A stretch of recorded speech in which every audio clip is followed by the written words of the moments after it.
Hi, I'm Pete Taylor. I'm the Warehouse and Distribution Manager for Paladone Products.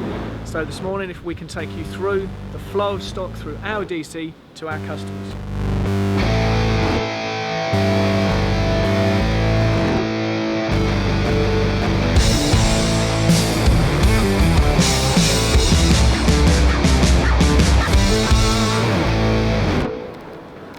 This is inbound.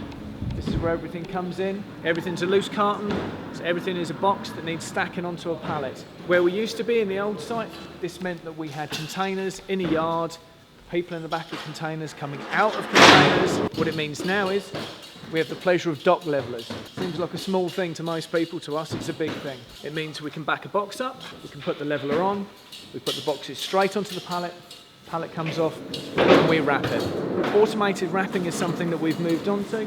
So as Paladone grows and our business grows, we have to look at processes and efficiencies that match our growth. One roll of hand wrap will wrap 6 pallets. One roll of automated wrap is about 150 pallets. So if we can get someone to show you the difference between automated wrapping and hand wrapping, I think you'll see. I'm coming.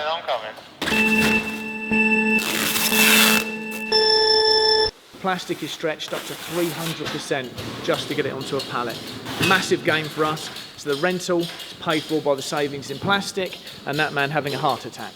Bearing in mind, he's an ex-professional boxer, that's one pallet. Tension with half the use of shrink wrap.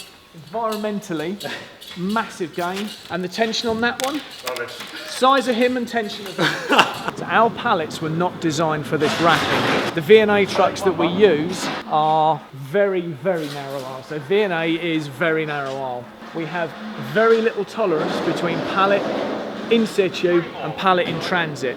We've made this work on a 1200,000 pallet, which is pretty spot on with backflow and all the pallets. So there is still a gap between all the pallets and there is a gap between the truck and the pallet working down the aisle. But our tolerances are fairly finite. That maximises our storage. Our volumetrics in here are used to the absolute optimum. Each customer that we have, there are specific requirements, so specific barcodes, labelling. We do a lot of that rework and remedial works in here. We also have a very limited business to consumer. Most of what we do is bulk pick, so inners, large outer containers, pallet picks, whereas in here we're showing that we do actually rework for our customers, so we'll have specific labelling, barcoding, descriptions, down to business to consumer. So the business to consumer would be a small package which will be direct to the customer through someone like Shop Direct.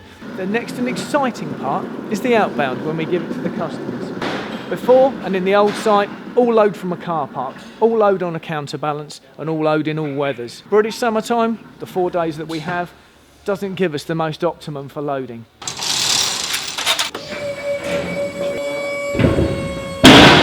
Eight months ago, this was all counterbalance. And today, you walk on.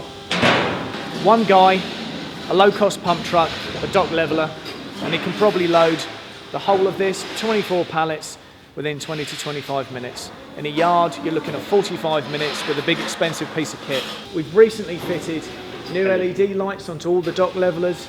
So these now are bright enough that they light the container, but not so bright they blind people coming out of the container. Low cost solution, maximum cost for your efficiencies and your quality of working environment.